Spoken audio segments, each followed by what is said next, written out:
Reality Escape Pod is made possible by Patreon supporters like you. Welcome to the Reality Escape Pod, your lifeline when you need to get away from the real world. I'm David Spira, alongside my co-host Peih-Gee Law. Together, we're exploring immersive gaming from all angles, and we'll be joined by guests who really know their stuff. Today's guest is Elan Lee from Exploding Kittens. He's a game designer. He has worked on all manner of games in tons of different media. Welcome, Elan. We're so glad to have you. Thanks. It's really exciting to be here for the maiden voyage. Thank you for being a guinea pig. Elan has probably worked on more things that you use or consume or play that you didn't even realize, that I didn't even realize. I keep learning more and more about you. I love it. I'm such a man of mystery. This is very exciting for me to realize. Elan, you began your career as a character designer for Industrial Light and Magic and worked on things like Star Wars Episode 1, The Phantom Menace. When creating characters, what is a nuance that most game designers typically miss? All right, you promised me you would ask me questions I've never heard before. You have so far succeeded in that endeavor. Well done. All right, let me set the stage a little bit here. I worked at Industrial Light and Magic as an intern, meaning my job was to create all the characters that nobody else wanted to create, or work on all the parts that nobody else wanted to work on. For example, one of the first things they threw at me was to animate the connective tissue in Jar Jar Binks' neck. So you're responsible for Jar Jar. Okay, let me say that again. The connective tissue in his neck.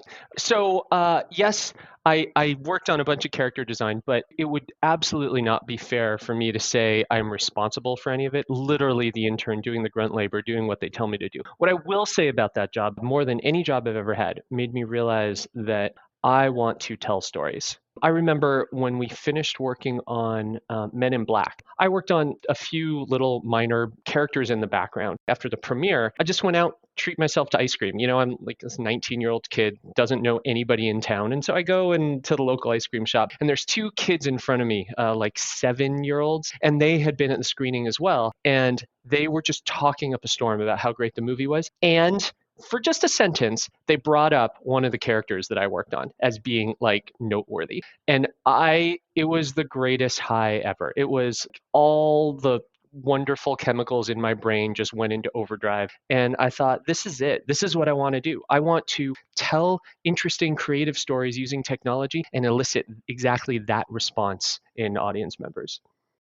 Legendary game designer Jordan Weissman is creator of some of my favorite games, but has also been your mentor for many years. What's the most valuable correction that he has ever suggested to a game that you've designed or your approach to creating games? Wow, that's another good one. All right, 2 for 2 here. Okay, so Jordan Weissman is the smartest person I know. He's been my mentor since I met him. He was the creative director at the Xbox at Microsoft, and they hired me to help launch the very first Xbox, and they hired me as a producer. So my job at first was just make sure the trains are all running on time. Check in with the studios, make sure that all the documents were where they needed to be, the shared drives were all set, all the very procedural elements of a game. After working with me for a few months, Jordan pulled me aside and he said 2 important things. He said, 1, you're a horrible producer. But then he followed it up with number 2, which was, but you're an incredible game designer and we're going to switch your roles. Because what he had noticed is I just couldn't help myself but touch up the game design docs that I was managing and say, hey, but what if we tried this and what if we do this and this other thing? And it was really randomizing the teams, but he still loved the ideas. And so he switched me over to game design. He actually made me a lead game designer for the very first Xbox, which was very exciting for me. And I think I'll tell you the best advice he ever gave me was when you're working with giant teams and there's not enough time and the deadline is the most terrifying thing because you have to finish. And so you're forced to delegate, and delegation is really hard when you have a vision in your head, you understand how you want a thing to operate. The other people you work with inevitably don't do the thing that you would have done if you had time to do everything yourself. That's the nature of delegation. And it used to drive me insane. And I used to tear people's work apart and redo it over and over again, so much so that I eventually installed a bed in my office because I realized I'm just never going home. I'm just going to stay here and do everybody's work. And he pulled me aside and he said a very important line. He said, "Other people's work is not worse. It's just other people's work." And it took me probably a year, maybe 2 years to really understand what that meant and be able to find the beauty in other people's work and acknowledge that I have to get away from this notion that my version is the best version. My version is just my version, and I like it because it's my version. That doesn't mean it's the best. I work with such incredible, talented, smart people that I need to look at their work as other people's work that is potentially better than anything I could produce on my own. And that's really kind of stuck with me all these years. It's really changed the way I think about game design. As a founder who has recently kind of expanded the team that we have at Room Escape Artists, working on content, working on podcasts, working on the convention, that speaks to me a lot. The first couple of people who had started working with us, Steve and Sarah, who've been writing with us for years now, they went through the ringer with us as we had to slowly prying our fingers off of every single thing. Yeah. It's hard. It's really hard. When I first started at the Hive Mind, that's the first thing they said to us is they were like, we are having the hardest time letting go of this, inviting so many new people in to help out, but it's worked out.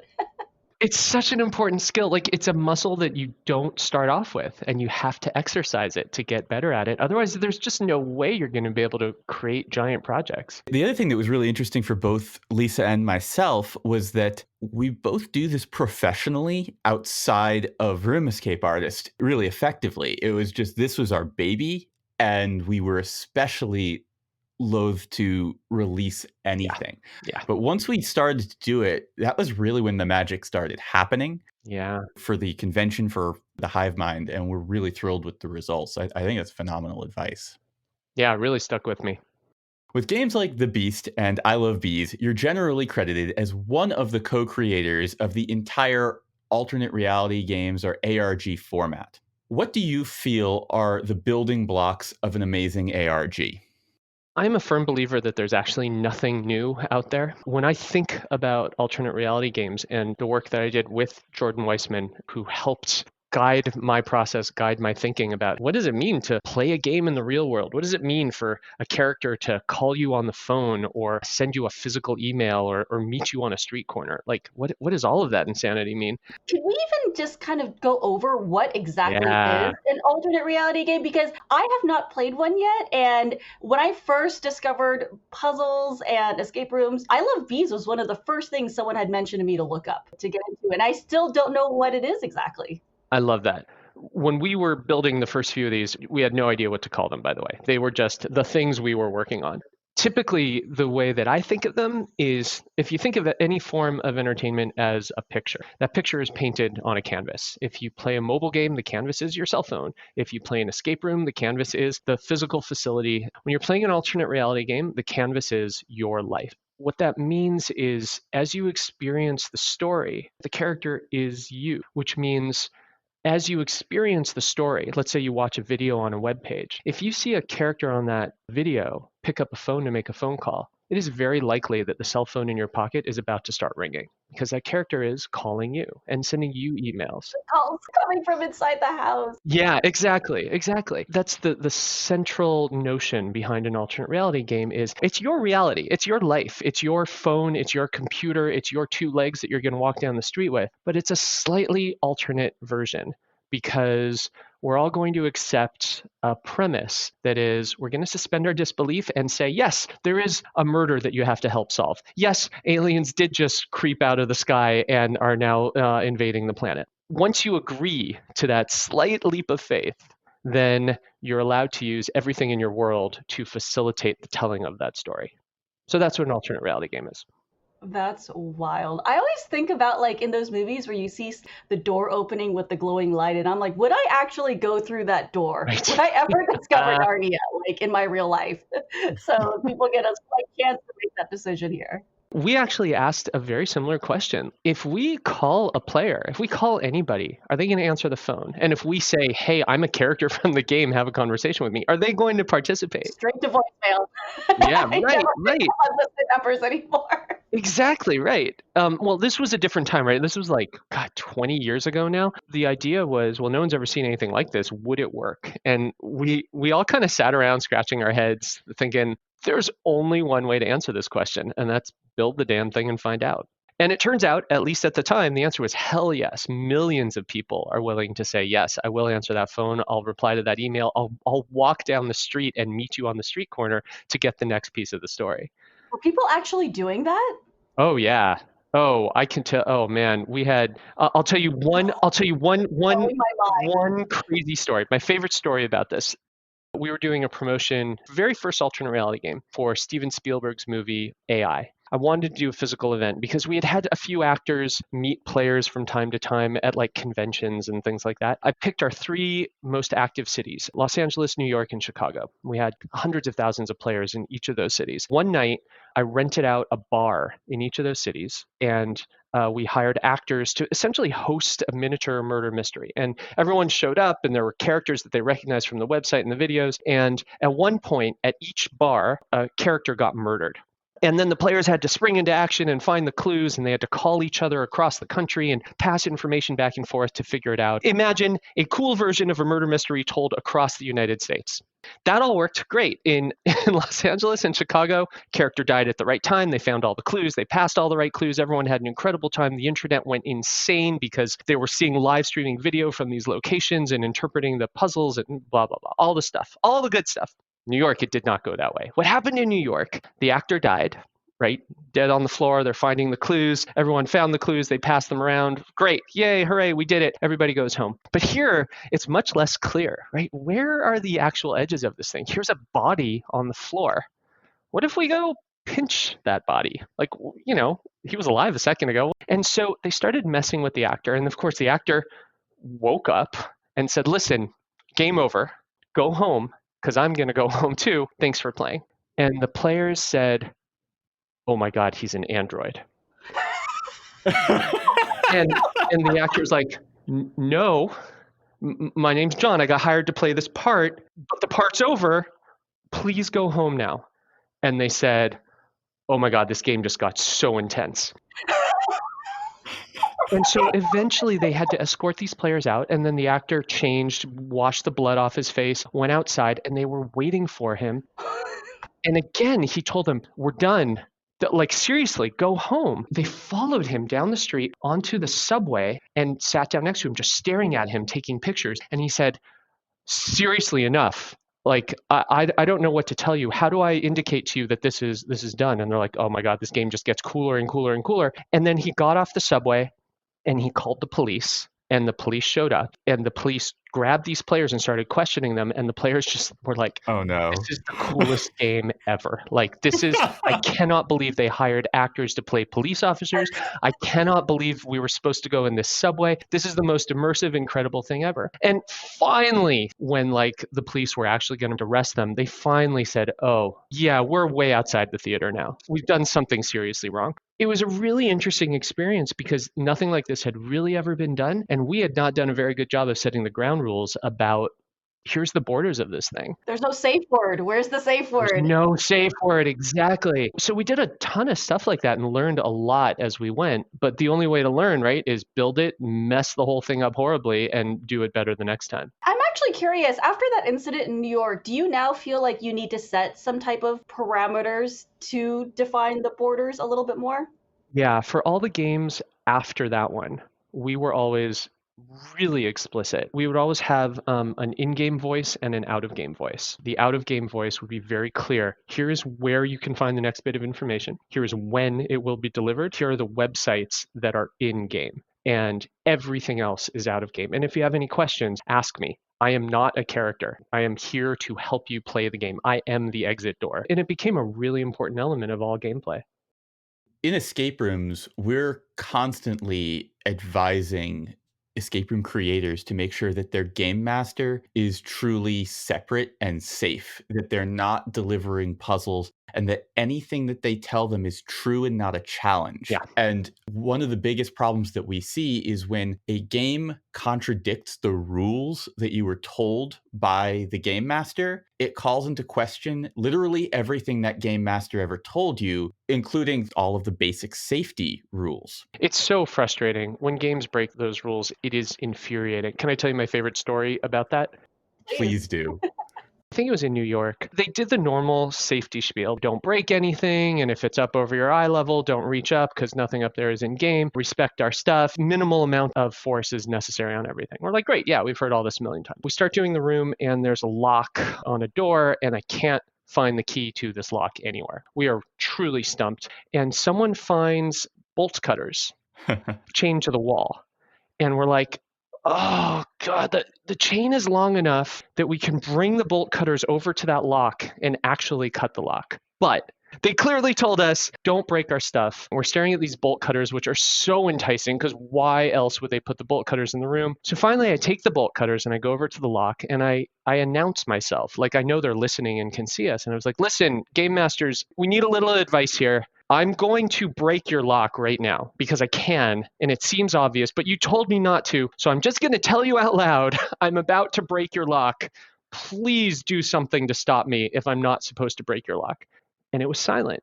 So I did it. I squeezed the bolt cutters and it cut right through the lock and it fell to the floor and we kept going. And then I said, okay, now I'm going to use the bolt cutters to cut the chain holding them to the wall so I can use them everywhere in this room.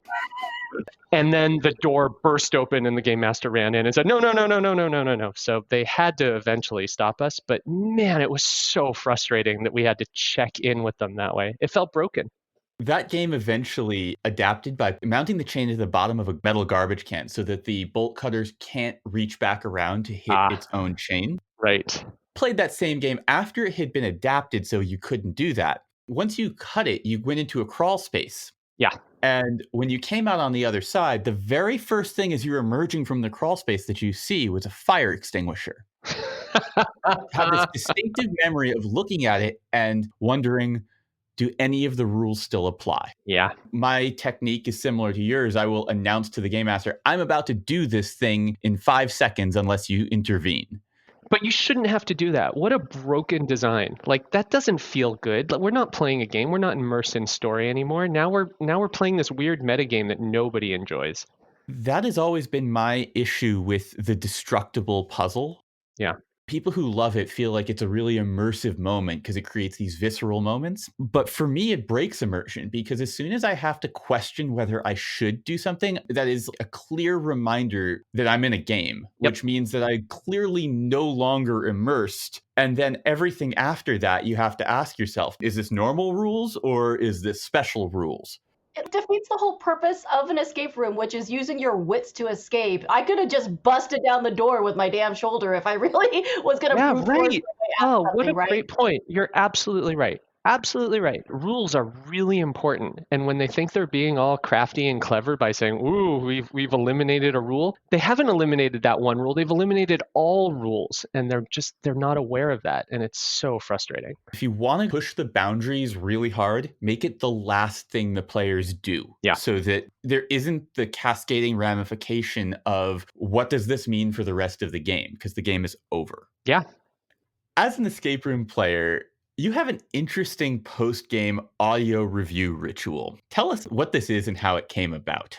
When I first got into escape rooms, I realized that I would do like 5 or 6 in a day because they were new and exciting, and it was so cool that we got to just go from room to room. I realized that so many people have put so much effort into these things and I wasn't properly appreciating them. It started out just me wanting to talk to people about the rooms that we did. And then I realized that if I put some format to it, then as we scheduled rooms, I would enforce this notion that we're not going to schedule room after room after room. We must have at least 20 minutes in between so that there's time for this conversation we're going to have. And I'm going to record that conversation. The basic format is everyone has to give the room 4 different ratings, 1 through 5.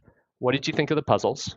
What did you think of the mechanics in the room, like the special effects, the moving walls, the lasers, things like that? What did you think of the look and feel of the room? How well was it set decorated? And then 1 through 5, what do you think of the story? And we found that in having a discussion and forcing people to say out loud a number for each of those, we have the most amazing conversation about the room, about our experience, about what we liked, about what we didn't like, and we get to relive it. And for the terrible rooms, we get to scream and yell and have a little venting session. And for the great rooms, we get to just sing their praises. And I record all these, and I literally have, I think, almost 500 recordings at this point. No idea what to do with them. Never published them anywhere. They're all sitting on a Google Drive that will probably be there forever. But the thing that I'm just in love with is this idea that the room does not have to end when we walk out of the room. That's exactly how we feel. We just came up with a different method. We have a notebook. Lisa takes notes. We always put time after the game. We try not to go immediately into another room unless it's something like Evil Genius, where the games are designed to be played one after the other. Yep. We try to have a meal afterwards. We ultimately spend more time with the memory of these games than we do in them. It's fun to kind of solidify that memory.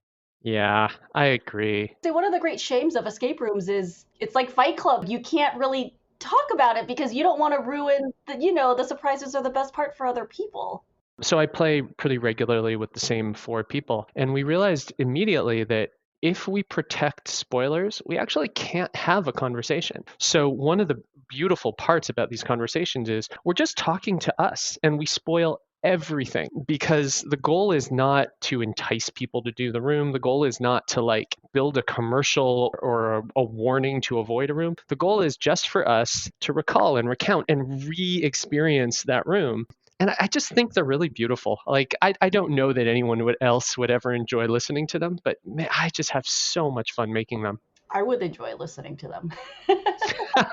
I'll give you access to the drive if you want. It is really overwhelming, though. I mean, that's part of the reason why, David and I wanted to do this podcast, because when I first discovered escape rooms, I'm like, where can I find other people to talk about this amazing thing with, right? I want to hear movie recaps or whatever. I want to hear people recap some of my favorite rooms and hear them break it down and hear their point of view. And it's such a shame that so much time and effort does go into creating these things, and you can only ever go the one time. Yep. And on top of that, you're limited with time. So you don't get to sit and explore and really truly appreciate every detail that really is put into these things. I always know a room is going to be a poor experience when you walk in and in the lobby are pictures of the teams with the top times. Yeah. When they value speed runs that much, I know that this is going to be a bad room. Yeah, it's a good canary. It's really unfortunate. And I get it, for their business model, they really have to push people through. But I really enjoy the rooms where they're like, you know what? If the hour mark hits and you're not done, just stay in there. We love our content so much and we want you to love it that just get all the way through. That's what's most important to us. Those are the real gems. There's a company that was considering doing almost a video game type model where you have save points and it's like a continuous story. So basically you're buying time. You're not buying the room. You're like, I want an hour to just play around in this room and get through as much of the story as I can. And then when that time is up, you save, and then you can keep continuing on with the story. That way you don't feel rushed. That's so smart. That's really smart. I would love that. I get really excited by the concept. I also get really nervous about the concept because it's one of these things that if it's done well, it'll be magical. And if it's done poorly, it will feel like we're back in the 80s with coin-eating video games that are just designed to vacuum up your money. Yeah. They'll just put small things that are just time wasters. Yeah. I just feel like, practically speaking, I guess you would pick a save point and then the game master would just know these are the resets for that particular save point, right? Yeah. It sounds so difficult to reset a room to a certain save point for every, that's different. I guess it would depend on how much of it is being driven by digital tech versus analog. Yeah. The physicality of a reset of a save point is really complicated. We can tell the order that a company made their games by how much of a reset there's going to be at the end. If you go and you play a company's first 3 games, the first game has a 40-minute reset. There's just tons of little things all over the place. And the second game has a 10-15-minute reset. Yeah. And their third game is close a couple of hinged doors, let the maglocks catch, and leave. Have you encountered any of those games where I've seen this done two ways? One is the reversible rooms. So one team goes through, and when they escape, the next team can go in immediately because they will just reverse the room. The room can be played forwards or backwards. So one team resets it for the other team by playing it. It's a super complicated design. But the other one I saw, which just cracked me up, was we had to break into like an art exhibit and steal a portrait or something. And they created this arbitrary point system. They're like, here's our high scores of the most points ever. How do you get points? By when you leave, making the room look as much as possible like it looked when you got there so that the police couldn't tell anyone had come in. That's brilliant. It was amazing. It was amazing. We spent 20 minutes resetting the room for them to earn these stupid points that, who the hell cares? We're gonna charge them to reset the room. It was amazing. We've definitely played Five Wits, which has the A and B states where when you solve it one way, you set it to the start point for the B state. And then we also played a game in France where we were told explicitly that we were investigating a serial killer who had a photographic memory, and anything we moved had to be put back exactly where we found it. Amazing. Brilliant. Yeah. Brilliant. That's so good. That's so good. And that comes with a level of maturity, right? Like they're figuring out the art form. Anything can be done if there's a narrative reason for it, right? You can make the players basically do anything for you. Yep. Justify whatever you're doing, and I will suspend my disbelief. As long as you keep abiding by your own rules, I'm right there with you, buddy. Yep. I wholeheartedly agree. I get very frustrated when that element is just phoned in, when they're just not willing to take the extra time to write in the story. When they give you arbitrary rules without any narrative justification, I start to bristle. It's so frustrating. Speaking of emotional reactions, when you play games of really any kind, do you have a favorite feeling that you like a game to instill? Is there like an emotional button that every time it gets pushed, you're like, yes, do more of that? The easiest way for me to describe it is games that make me feel like an extraordinary version of myself. It's a tough emotion to pull out because I don't want to feel like I hate dressing up. I don't want to feel like a character. I want to feel like it's me, but I suddenly realize I can do something that a second ago I didn't know I could do. There was one of my favorite versions of that, the Palace rooms in San Francisco. They have a gag in one of their rooms where, how do I do this without spoiling? I have it here. I haven't played it. Okay, so I think this is in the Edison room. I felt like I had unlocked a magical world and I was responsible for it. I rode that high for the next 40 minutes of that room. Not because the puzzle was particularly clever, although it was, and not because the room was meticulously dressed, because it was, but because it was impossible. The thing that happened was not possible, and I was responsible for it, and I suddenly became extraordinary. And every time I get that feeling, I cannot help but rave about that room. I know the moment, and it is as magical as you say. It's the first time you open the refrigerator door and there's another room behind it. You know what I mean? Right. I've always wanted to be that person that discovered the wardrobe that leads to Narnia. And rooms that can deliver that, you are special. You did this thing. You are capable of something that you didn't know you were capable of until this moment. That's why I go to room escapes. The wow factor. Yeah, but linked to your own facility. I love it when it's, as you say, when it's grounded. I always have a hard time accepting when we're told that the world is about to end and me and my friends are the only people who can stop it. Yep. My ego is just not big enough to accept that. Totally agree. That statement feels to me like putting on a costume, and I don't want to put on that costume. If you're enjoying this podcast, you should join our Patreon. Some of the perks include a patrons-only Discord and exclusive bonus podcast content. Every podcast will have a companion after show where David and I talk about the interview we just recorded, as well as chat more casually about games we've been playing, industry news, and, well, whatever we feel like, really. You can get access to this bonus content for only $5 a month, and a lot of times the after show is even longer than our interviews. If you are already a patron of Room Escape Artist, you'll automatically have access to this bonus content. We've also got something really fun planned for the $15 level, a monthly play-along.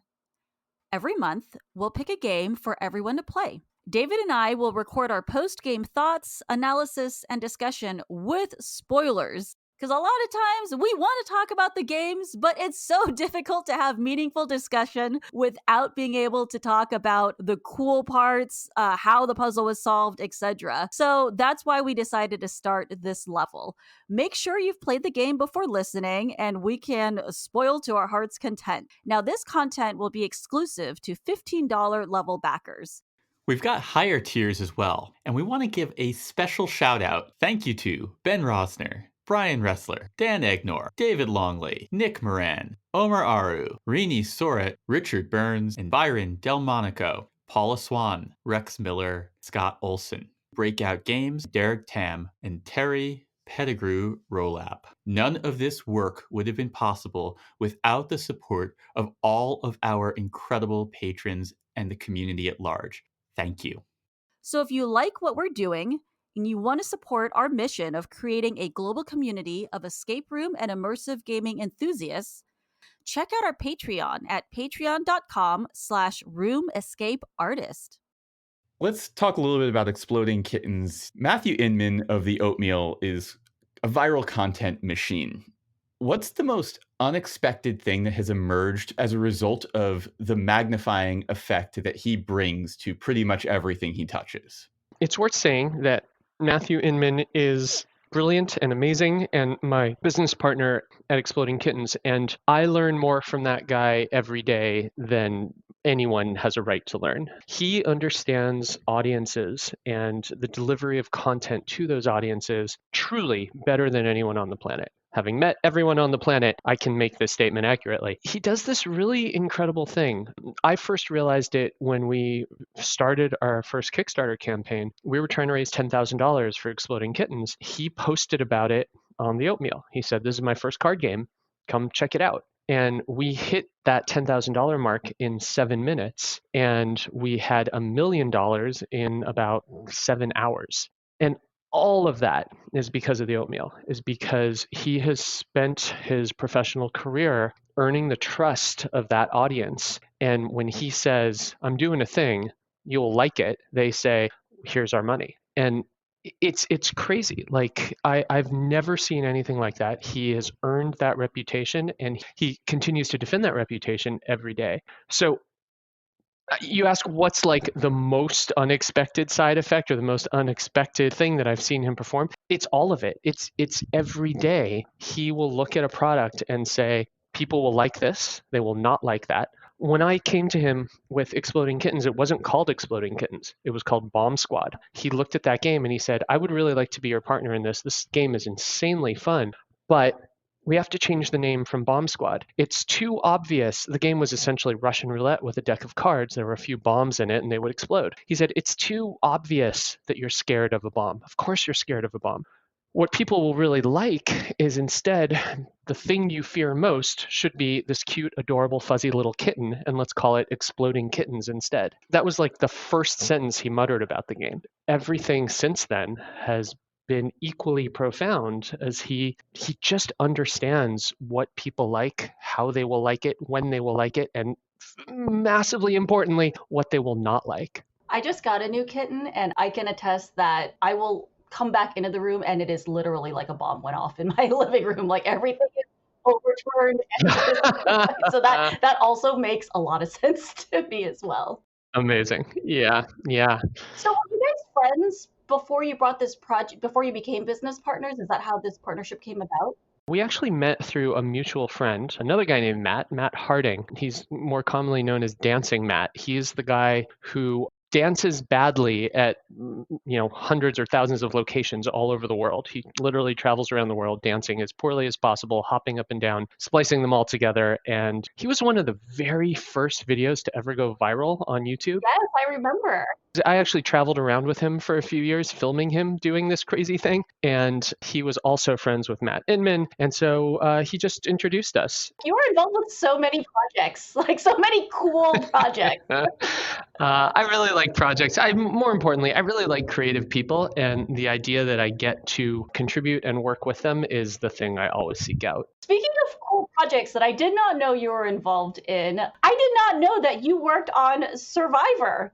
I believe Survivor is the best show on television. And I have thought that since the very first season. I've watched all of it. You and I have this mutual friend, Miles Nye, who I believe you're going to be speaking to. He is one of the challenge designers for Survivor. And we had done a bunch of escape rooms together. Escape rooms, the great unifying factor in all things. I asked him if he could introduce me to the challenge design team, and they did. We just hit it off. And I started out just working on a few challenges with them for just a few days. And then I left a copy of Exploding Kittens in the design room. A few days later, I get a call from a guy whose voice sounded vaguely familiar, but I couldn't quite place it. And he said, "Hey, I just found this copy of Exploding Kittens in the design room, and I really need one for my kids, but I can't get one fast enough. Do you have any extra copies that I could pick up somewhere?" And at about that moment, I realized I was speaking to Jeff Probst, and he found Exploding Kittens and wanted a copy. And I said, "Hey, why don't you just come to my house? I got a copy here." And he came over, and I gave him the copy, and we just started talking and just immediately hit it off. It was kind of magical. And we started talking about Survivor. We started talking about game design. Since then, I really consider him one of my closest friends in the world. He's probably the smartest, most talented game designer on the planet, but he has no idea. He doesn't think of himself as a game designer. He has this crazy supernatural ability to look at other people's work and his own work as if he has never seen it before. And when he's able to do that, he can so quickly determine how to produce a thing properly, what elements need to be there, what elements can immediately be eliminated, how to deliver a complex narrative, a complex game structure. It's crazy. I've never seen anything like it. And he's so good at it and so humble at it and doesn't even realize he's doing it. We've become friends. I haven't worked on any more challenge designs, but I'm very, very honored to say when he wants to work on new seasons, new giant themes for seasons, all the things that define what a season is and what differentiates it from other seasons. Jeff comes up with 100% of that stuff, but I'm so flattered to say he usually calls me to workshop it. Usually I can poke some holes or contribute some ideas and make his ideas, maybe 1 or 2% better than he started with.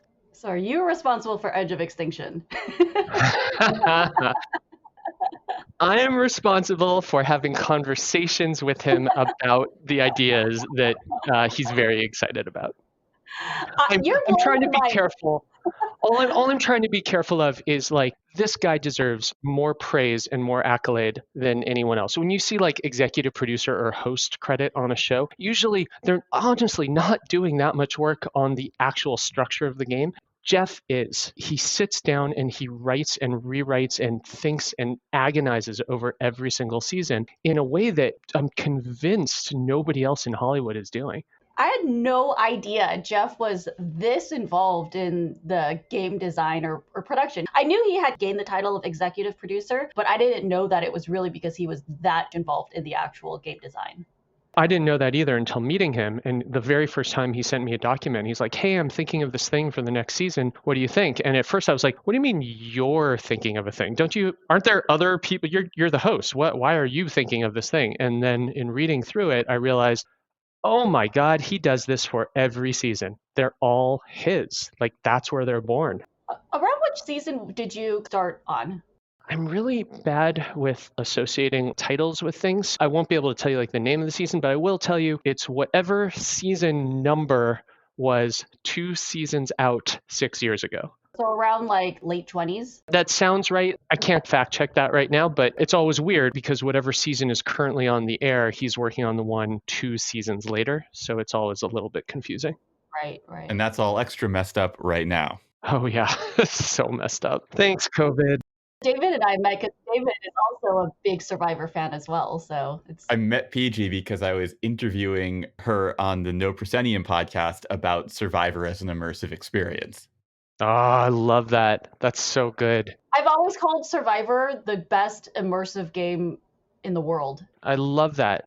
I'm so obsessed with that game. Honestly, PG, it's very, I don't know how well I'm doing at hiding it, but it is a very, very big fanboy moment for me to get to talk to you.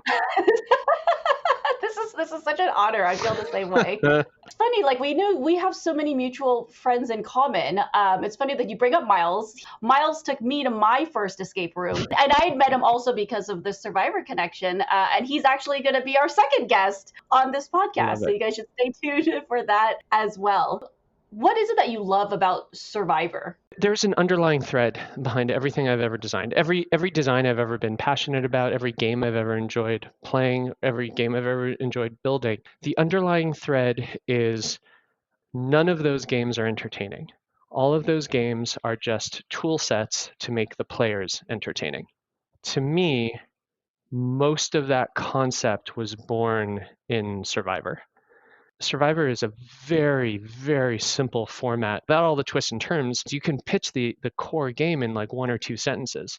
But those 1 or 2 sentences are the most direct, effective mechanism for converting people into entertainment that I think anyone has ever come up with. The game itself is not entertaining. It's not designed to be entertaining. The game itself is just a tool set for the contestants to become entertaining. I am obsessed with that. I think every time a new season comes out and they play with that concept a little bit more, twist it just a little bit farther, it always yields the most incredible narratives. And I learn a little bit about humanity, I learn a little bit about game design, and I learn a little bit about the nature of relationships. Just obsessed with that. I like the twist because it really forces the players to adapt to new situations. Because every season we'll see somebody brilliant take the basic premise and put a twist on it, right? And somehow break the game. And so twists are always the producer's response to, okay, this person broke the game this way, so now we're going to break it back in return and see how somebody else deals with this. And it does feel like a testament to like the human spirit of how somebody deals with it. You know, I've said this a lot on other podcasts where people are like, don't you feel like it's unfair that you got split onto this tribe and blah, blah. And I'm like, but life is unfair. Some people are able to make this work. And so those are the moments that we're looking for. It's an inherently unfair game, and it's unfair in different ways at different points for different people. Totally agree. The twist that I badly want to see at this point is no twist, no advantages, but not telling them that. Because I met a puzzle designer, Eric Harshberger. He used to create Eric's Puzzle Party, which was this amazing puzzle hunt in Auburn, Alabama. We were having dinner with him after we had played, and he had said to me that he never designs with red herrings because the players will always invent their own red herrings. I would love to see a season where at this point, everyone playing Survivor is a Survivor aficionado. They all know the history. They all know what's going on. They're all there to play, unlike in some of the past seasons. Interesting. And they all know what to expect. So if you can subvert their expectations by completely removing a layer of the game that they will continue to assume is there right up until the bitter end. That's really clever. I love that idea. What a mean trick. I mean, on Cambodia, do you guys know how many hours I spent looking for this stupid idol only to find out later that they were all hidden at challenges? Oh, that's so good. I think there's something very magical about that sort of homage to the basics and saying the complicating factor is going to be people's assumptions that there are complications. That's really neat. Thank you. Lisa and I have been rewatching Survivor from season 1 through quarantine. This has been our decompression. One of the things that we noticed watching these all in rapid succession is this progression from in the early seasons, there were only a handful of people who were truly playing to win. There are a lot of people there for a lot of different reasons. But as you start to get into the late 20s and 30s, basically everyone is there to play. And the outliers are the people who are like just there for a good time and an adventure. The most recent seasons, like basically everyone is out for blood. Yep. So Survivor has become so self-referential and so self-aware that by having a clean season without the advantages, it will have ripple effects in the way that people play the game in the future by introducing the idea that there may not be twists, which will then create new opportunities to add all sorts of other layers to the game. I totally agree. I think there's something so smart about that. And of course, now that you've said that out loud, probably can't do it, but I love the notion. You heard it here, folks. Okay, Elan, thank you so much. I want to conclude with one last question for you, which is Exploding Kittens is growing by leaps and bounds and doing all sorts of cool things. What's an upcoming project that you can talk about and that you're really excited about? What we've done, we just released a new game that's called A Game of Cat and Mouse, and it's a 2-player game designed entirely in quarantine for people in quarantine. I'm really proud of it. The premise of the game is so simple. It's basically head-to-head competitive pinball played with slingshots. Yeah, you have to see it to believe it. It's so beautiful. It was really a beast to create, especially because we had to do the entire thing virtually. It's so gorgeous. It's so much fun. And I say it's designed for people in quarantine. It's a 2-player game. It's 4 minutes long, start to finish. Sit down with anybody in your house, and you will, I guarantee by the end of this game, you will be screaming and shouting and jumping out of your chair. You will have so much adrenaline. It will put you in such a good mood because that's what it was designed to do, because that's exactly the problem we're all struggling with. And one of the advantages of running a games company is you can say, I'm having this problem. I'm going to use games to solve it. And so we did. I can't wait to play. That sounds super fun. Seriously. Thank you so much, Elan. The Reality Escape Pod is brought to you by RoomEscapeArtist.com, your home for well-researched, rational, and reasonably humorous escape room and immersive gaming reviews, commentary, tips for players, tips for designers, tours, game jams, and conventions.